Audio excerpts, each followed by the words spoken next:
Part 1. The Dinner Before the Storm. Chicago winters had a way of making even the richest neighborhoods feel brittle. The kind of cold that didn't just cling to glass towers, it seeped into them, filling penthouses with a quiet, icy tension you couldn't quite name. On the 52nd floor of a Gold Coast condo, the Sinclair penthouse glowed in warm amber light, the kind that made everything look elegant, polished, expensive. Raven Sinclair stood near the window wall, staring out at Lake Michigan's black, restless surface. Snow drifted downward like white ash. In the kitchen, Cameron Sinclair hummed while brushing egg wash on the final layer of his beef Wellington. His anniversary specialty, he liked to call it. 7 years. Lucky number. Something to celebrate. He didn't notice Raven watching him. He didn't notice the way her hand tightened around the stem of her martini glass. What he also didn't notice, at least not yet, was his own phone lighting up on the marble island. Skylar Brooks, 2 hearts. Daddy, I miss you so bad. Can I come taste you tonight? Raven didn't gasp. Didn't blink. Didn't even waste an exhale. Her Apple Watch mirrored the message instantly. A lesser woman might have collapsed. Cried. Broken something fragile and expensive. Raven Sinclair only smiled, a small, razor-thin curve that could cut a man open without touching him. She reached for Cam's phone, typed back with a surgeon's precision. Doors open. Wife's out of town. Send. Delete. Erase thread. Lock phone. Slide it back exactly where it had been. She lifted her martini to her lips. The olive tasted colder than the lake outside. By 8:29 p.m., snow had piled inches thick on the balcony railings. The doorman buzzed, "Miss Skylar Brooks for Dr. Sinclair." Cam blanched, nearly dropping the carving knife in his hand. Raven touched his wrist lightly. "Relax," she purred. "I'll get it." When she opened the door, Skylar Brooks stood there in a white faux fur coat, red bodycon dress, hair curled into Instagram-perfect spirals. She clutched a bakery box and a too bright smile, the look of someone who believed she was special. Then she saw Raven.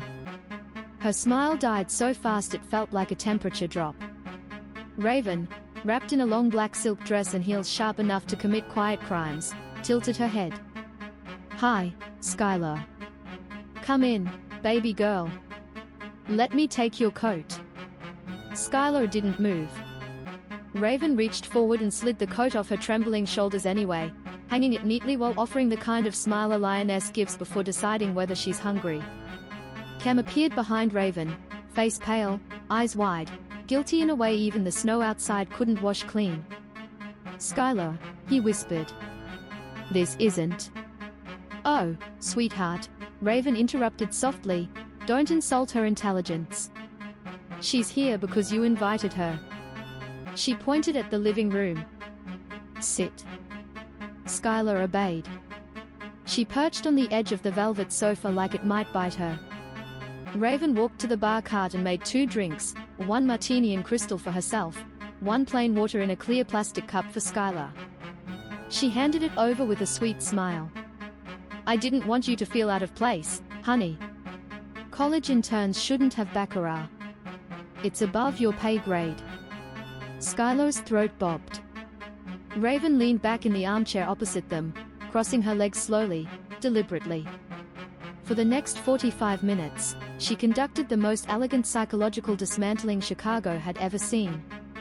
She told Skylar about the Napa Valley villa she and Cam just bought, a lie. She told Skylar about the Sinclair baby arriving next year, another lie. She told Skylar how excited she was to invite her parents to the baby's christening, absolute fiction. Every sentence was dipped in honey and poison. Every smile made Skylar sink further into humiliation. Cam tried to interject twice, but Raven silenced him with a gentle touch on his arm that said more than screaming ever could. She called him my king every time she addressed him. Skylar's hands shook around the plastic cup. Eventually, her eyes glossed over in a mixture of fear, shame, and something breaking beneath the surface.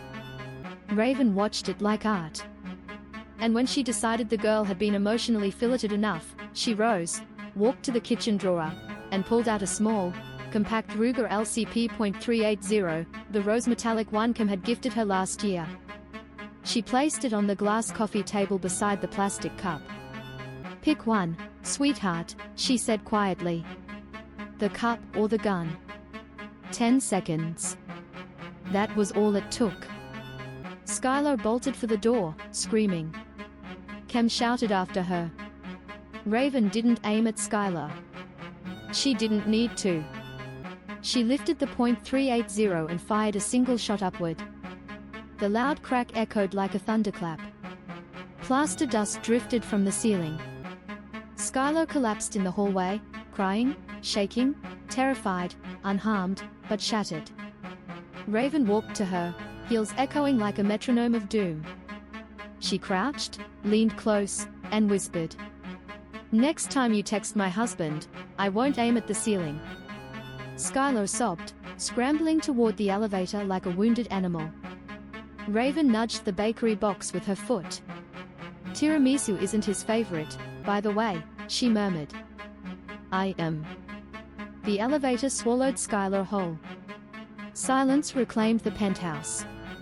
Cam broke first. He fell to his knees in the kitchen, grabbing Raven's waist, begging, pleading, voice cracking as he tried to explain, justify, apologize. Raven said nothing.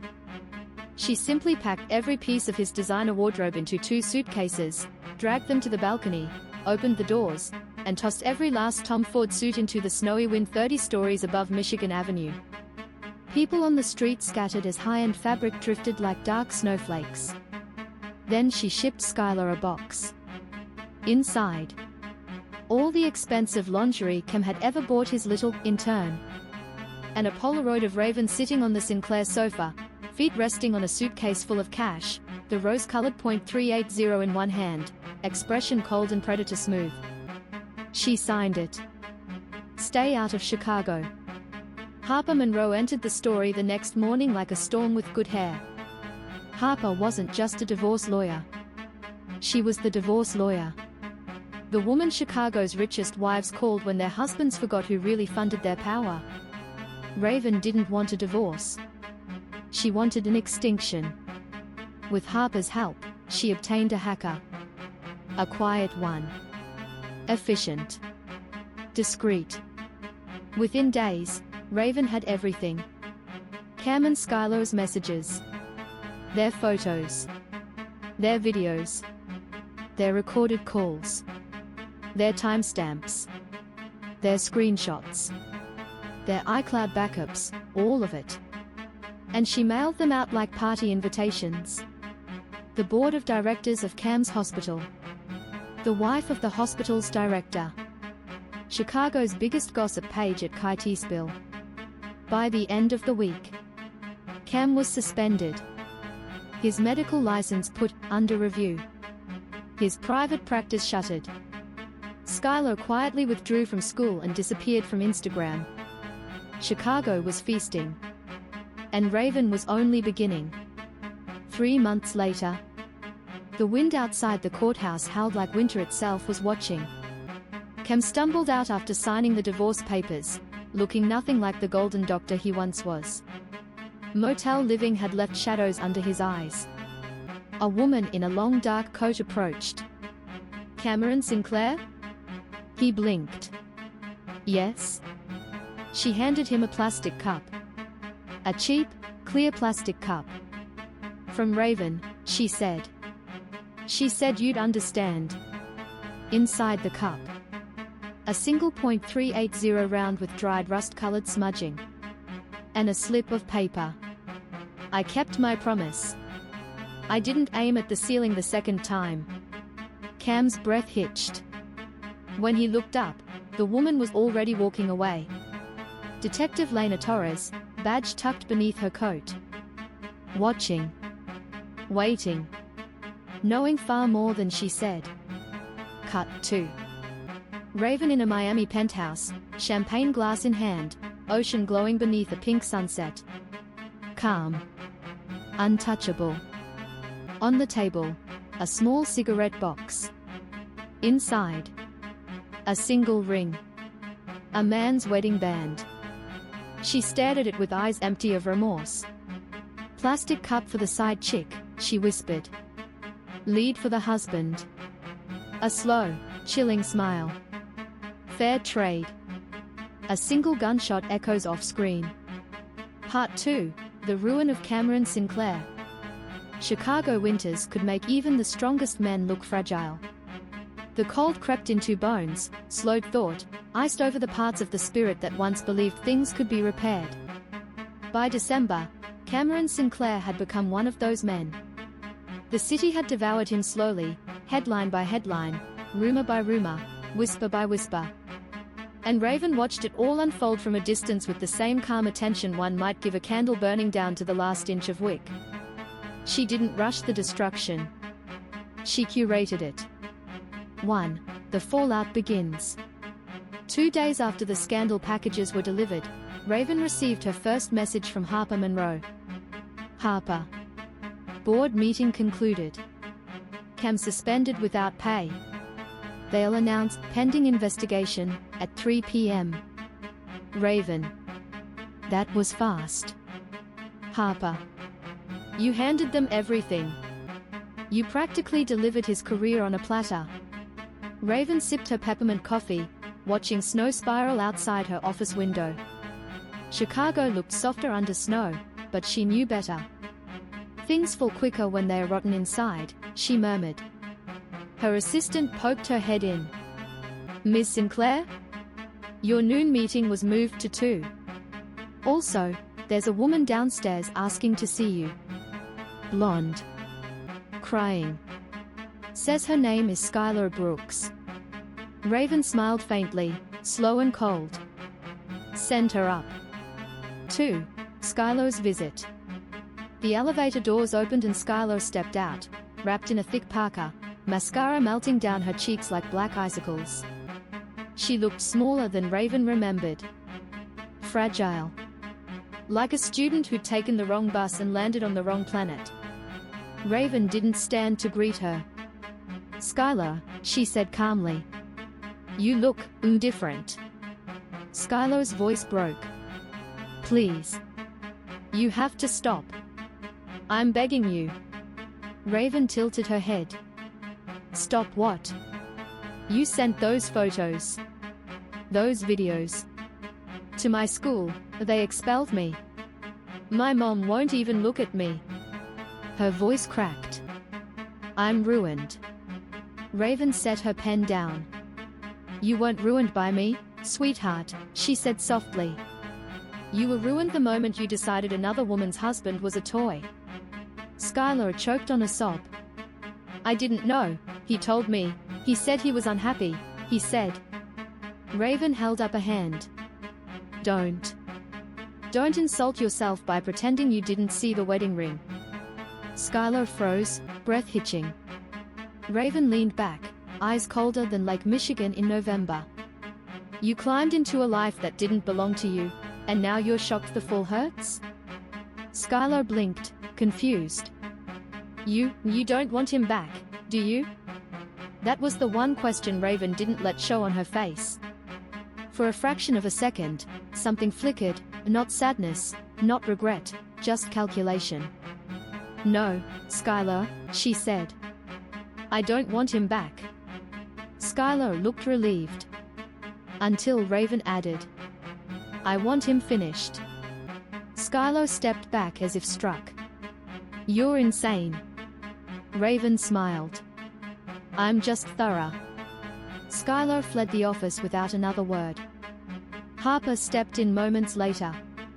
You're enjoying this too much. Raven's answer was immediate. No. I'm savoring it. Harper laughed softly, but there was a warning beneath her tone. Just be careful, Ray. These things have a way of bleeding into places you don't expect. Raven glanced at her reflection in the window. There was no softness left there. Then I'll keep my gloves clean. 3. Cameron collapses. The motel room Cameron lived in now was a miserable contrast to the penthouse he'd built his ego in. Tan walls. Stained carpet. A humming mini fridge that sounded like a dying engine. He sat on the bed, staring at the letter from the Illinois Medical Board. License suspended pending full investigation. His world, the world he'd crafted, polished, sold, had folded in on itself like a cheap tent in a storm. He tried calling Raven for the 20th time. Voicemail. He tried texting.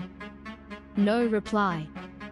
He stared at the wall for a long time before whispering to no one. She can't do this. She can't. But she already had. And she wasn't close to done. 4. The board meeting leak. The next blow came from at Kitespill, Chicago's favorite gossip page with 1.2 M followers and zero mercy. At 10:34 a.m. Fire exclusive.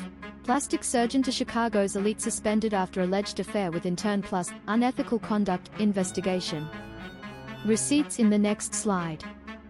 Viewer discretion advised. The slides blurred key details, but the implications were catastrophic. By noon, local news stations picked it up. By evening, national outlets were calling. Cameron shut off his phone. It didn't help.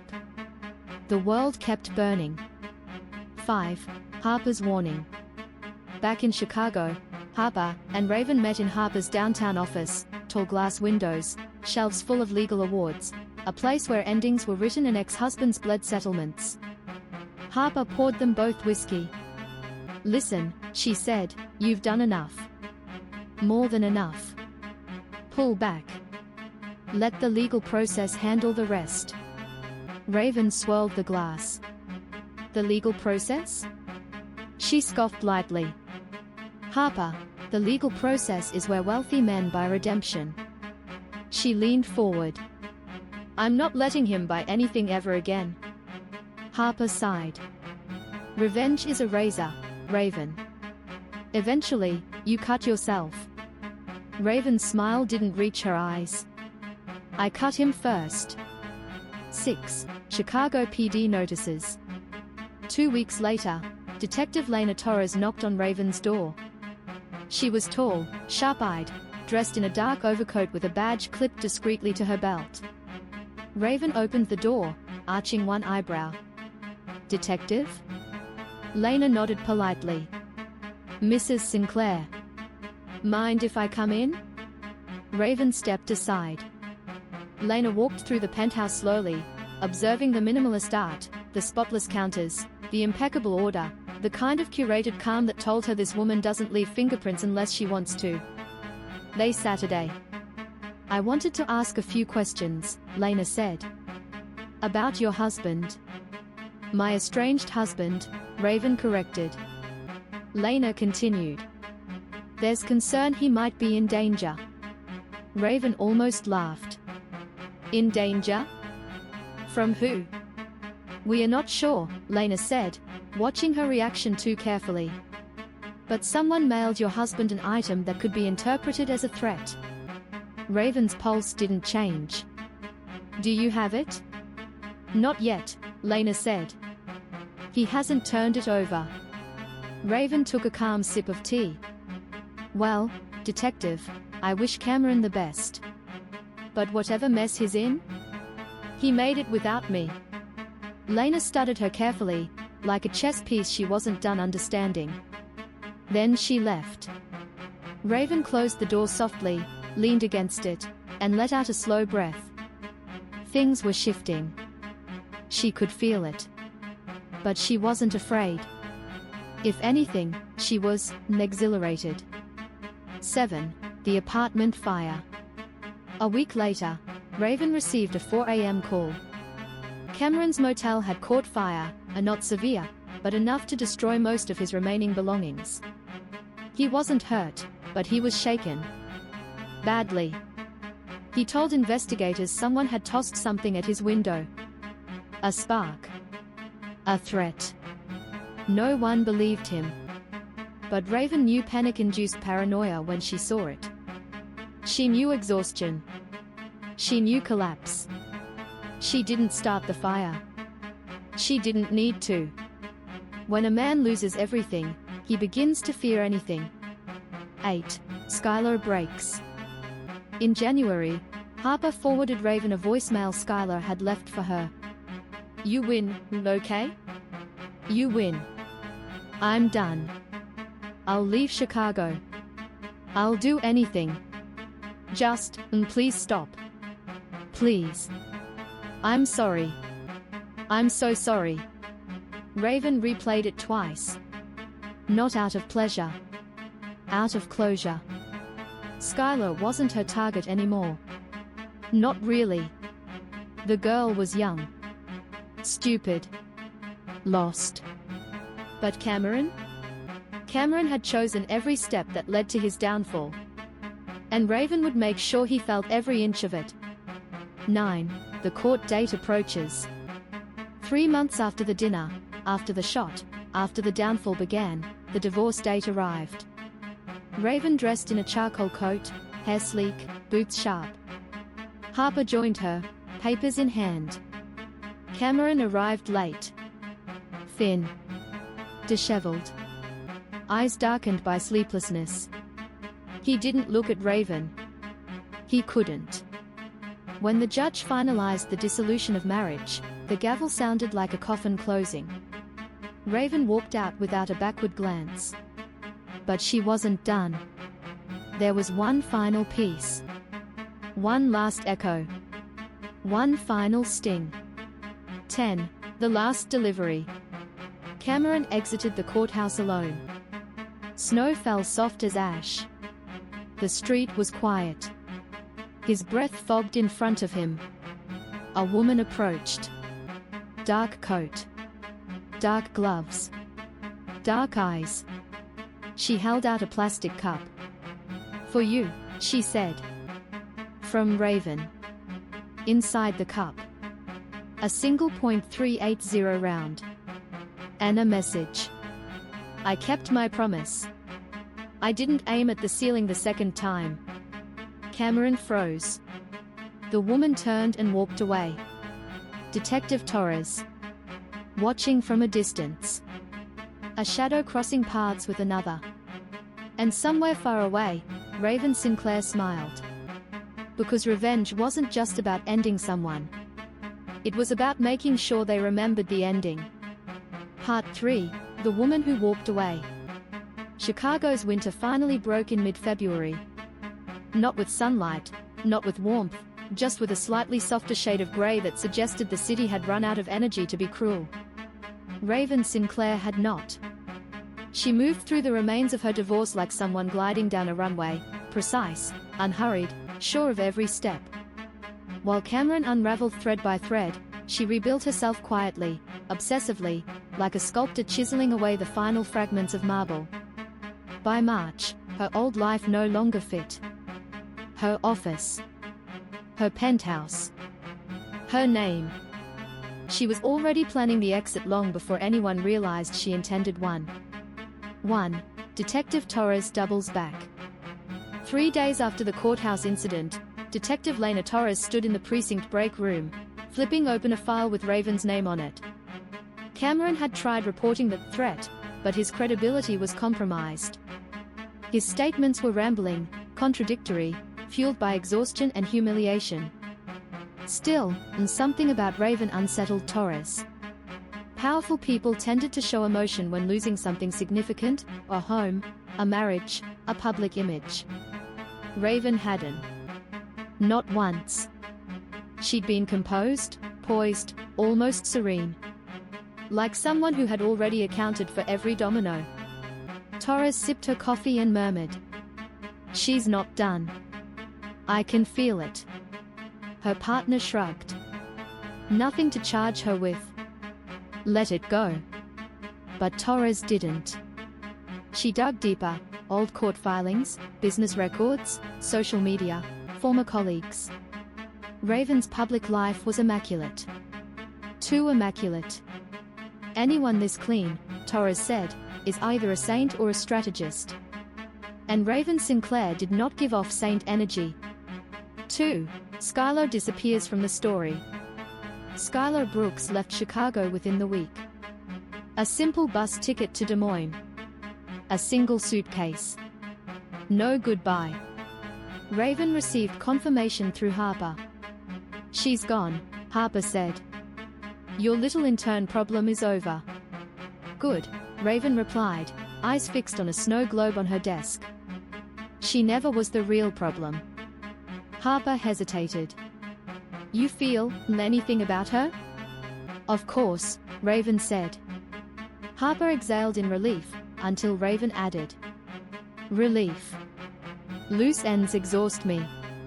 Harper stared at her. You've changed. Raven didn't answer. Change wasn't the right word. Refinement was closer. 3. Cameron breaks the silence. On a quiet Tuesday evening, Raven's phone buzzed. The caller ID. Cameron Sinclair. The contact photo long since deleted. Raven let it ring twice before answering. His voice was thin, frayed. Ray, please. Please. I need to talk. She remained silent. I lost everything, Cameron whispered. My license, my clinic, my reputation. I can't even walk into a grocery store without someone whispering. Raven swirled the ice in her glass. Actions have consequences, Cameron. I know that. I know. His voice cracked. But whatever you're doing, or whoever you've got helping you, just stop. Please. I can't survive another hit. Raven let the silence stretch, long enough for him to feel it. Finally she said, very softly.